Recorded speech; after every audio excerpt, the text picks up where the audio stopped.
Few hours ago, after Jax Ulbrich, the son of Falcons defensive coordinator Jeff Ulbrich, has admitted that he was the person who prank called Shedeur Sanders during the 2025 NFL Draft.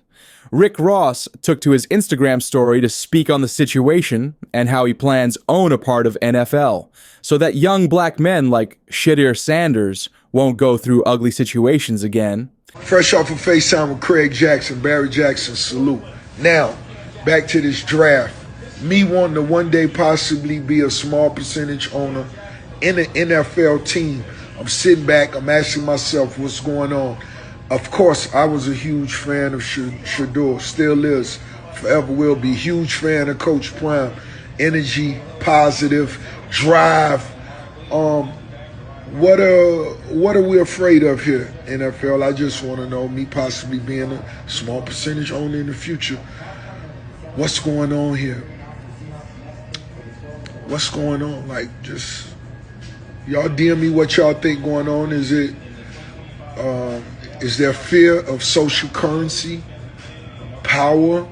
Is it, do they fear the connection from college to the NFL and the possible influence? Me being a business owner, I'm looking at it from both sides. As if I was an owner, what would an owner fear? Would it be the possible influence of Coach Prime being the greatest coach in college, then possibly being the agent and father of possibly maybe one day the greatest quarterback in the NFL? What is it? I just want to know, and I'm looking at it from different sides. Should he have still been undrafted in the 5th round? Of course not. Stop. He'll sell more Nike socks than those other people, y'all. Stop. His Ethica underwear sell more than these people jerseys who y'all. So if it's about business, it's about money. What is it really about? What is it really about?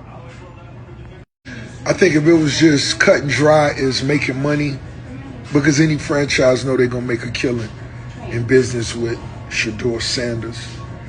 So if it's not about money, is it power or control?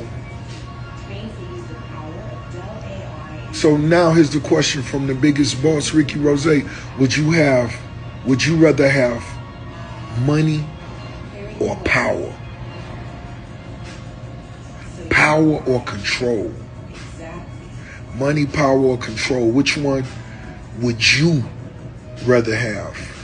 And you could only have one, because it's a lot of situations where that's the case. Congratulations to Shedeur Sanders being drafted by the Cleveland Browns.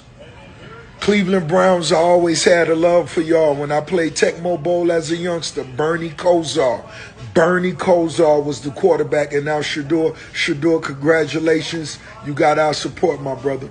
When people say I'm not, one of the top quarterbacks or the top quarterback, is what are y'all going based off of? Because I did it year after year after year, and you see the progression.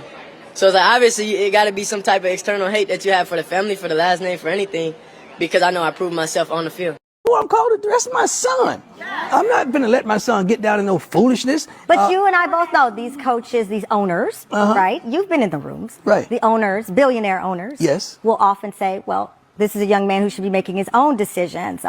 He's got this helicopter dad. Not my son.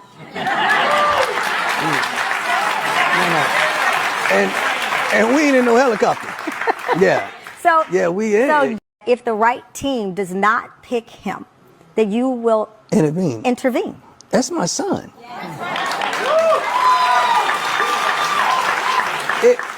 It's almost like you got a child that's going into an occupation that you already dominated in. Like, come on. And you don't think I'm not gonna sit there like a navigational system and tell him, take a right there, take a left right there, take a, not that, not that, oh, no. Like, Jax shared a post on both his Instagram feed and Instagram stories on Sunday, April 27th, in which he apologized for what he called a tremendous mistake and revealed that he had called the newly minted Cleveland Browns player earlier that day to apologize.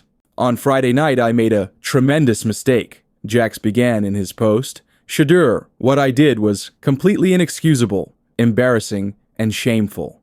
I'm so sorry I took away from your moment. It was selfish and childish. I could never imagine getting ready to celebrate one of the greatest moments of your life, and I made a terrible mistake and messed with that moment," he continued. "Thank you for accepting my call earlier today. I hope you can find it in your heart to forgive me," he concluded. Jax made the prank call on Friday, April 25th, on day 2 of the draft, while the former Colorado Buffaloes player was eagerly awaiting an update on his future in the league. In a since-viral video of the moment, Shedeur, 23, takes a call from someone pretending to be New Orleans Saints general manager Mickey Loomis. Leave your thoughts in the comments section. Additionally, always keep it locked in with Industry Beef Channel for all of the latest news surrounding Rick Ross and Shedeur Sanders. Finally, stay with us for everything else going on in the world of music and pop culture.